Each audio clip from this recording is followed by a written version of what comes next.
दिल्ली की हर खबर अपने मोबाइल पर पाने के लिए सब्सक्राइब कीजिए दिल्ली दस्तक न्यूज चैनल को और हर लेटेस्ट अपडेट के लिए बेल आइकन जरूर दबाएं। उत्तर प्रदेश की रामपुर जेल में बंद शबनम की फांसी की तारीख तय नहीं हुई है, लेकिन शबनम को फांसी दिए जाने के लिए मथुरा की जेल में सारी तैयारी तो कर ली गई है। माता पिता समेत परिवार के 7 लोगों की हत्या में दोषी शबनम को फांसी देने के लिए सरकारी वकील की ओर से मथुरा के जिला जज के पास डेथ वारंट जारी करने की मांग रखी गई थी। वहीं राजभवन में शबनम की दया याचिका लंबित होने के कारण जज ने वारंट जारी करने से मना कर दिया। उधर जहां अपने प्रेमी के साथ मिलकर माता पिता समेत परिवार के 7 लोगों की कुल्हाड़ी से काटकर हत्या करने वाली शबनम को फांसी देने की तैयारी चल रही है। दरअसल शबनम ने अपने प्रेमी सलीम के साथ मिलकर माँ, बाप, भतीजे, 2 भाई, 1 भाभी और रिश्ते की बहन को पहले दूध में नशीला पदार्थ मिलाकर दिया, फिर रात को बेहोशी की हालत में एक एक करके सभी को कुल्हाड़ी से काट डाला। इस मामले में शबनम और सलीम को फांसी दी जानी है। शबनम की फांसी को लेकर डेथ वारंट भी जारी किया जा चुका है। ऐसे में 2012 के निर्भया केस की यह फांसी भी चर्चा में आ चुकी है। आपको बता दें कि निर्भया के चारों दोषियों पवन, विनय, मुकेश और अक्षय को पिछले साल 20 मार्च की सुबह दिल्ली की तिहाड़ जेल में फांसी दी गई थी। शबनम की फांसी को लेकर निर्भया के चारों दोषियों के वकील एपी सिंह का अहम बयान सामने आया है। उन्होंने वीडियो संदेश में कहा है, शबनम और सलीम प्रकरण में फांसी देने की बात चल रही है। आजादी के बाद देश में पहली बार किसी महिला को फांसी दी जा रही है। यह दुखद है। फांसी किसी समस्या का इलाज नहीं है। पहले भी कहा है और आज भी कहूँगा, दोषी की मनोदशा को खत्म करना है तो उसमें सुधार लाइए। जेल को सुधारगृह रखिए,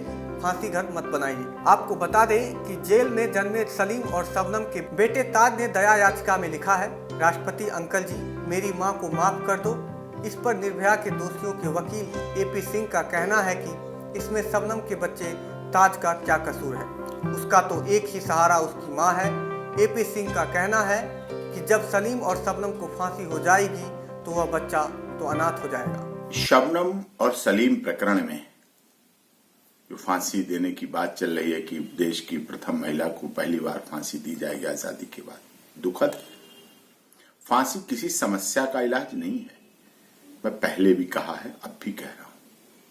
फांसी आप अपराधी को खत्म करने के लिए अपराध को खत्म करना चाहते नहीं, उसकी मनोदशा को खत्म करना चाहते तो उसको सुधार लाइए, उसको रिहेबिलिटेशन लाइए, जेल को सुधार गृह रखिए, फांसी गृह मत बनाइए।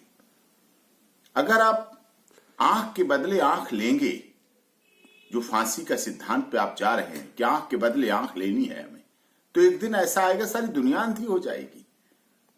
अगर कांटे के बदले कांटे देंगे तो सड़क पर एक दिन जगह नहीं बचेगी, सारी जगह सड़कें कांटे कांटे वाली हो जाएंगी।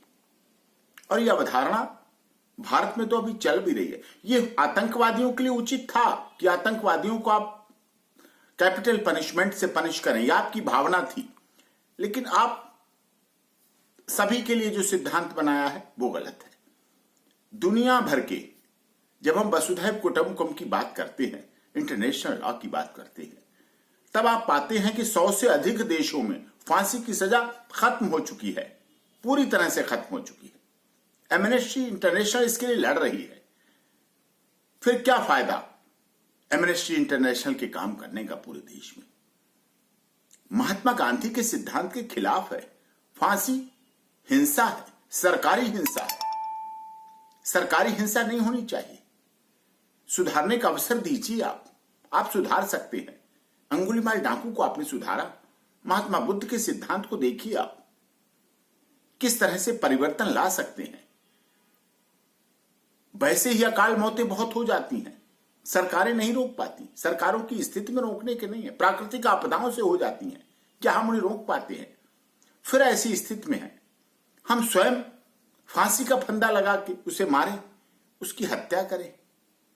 फांसी की सजा इस तरह से नहीं होनी चाहिए।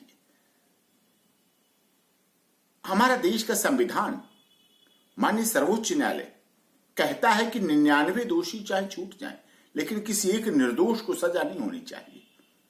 ये उनमें से है।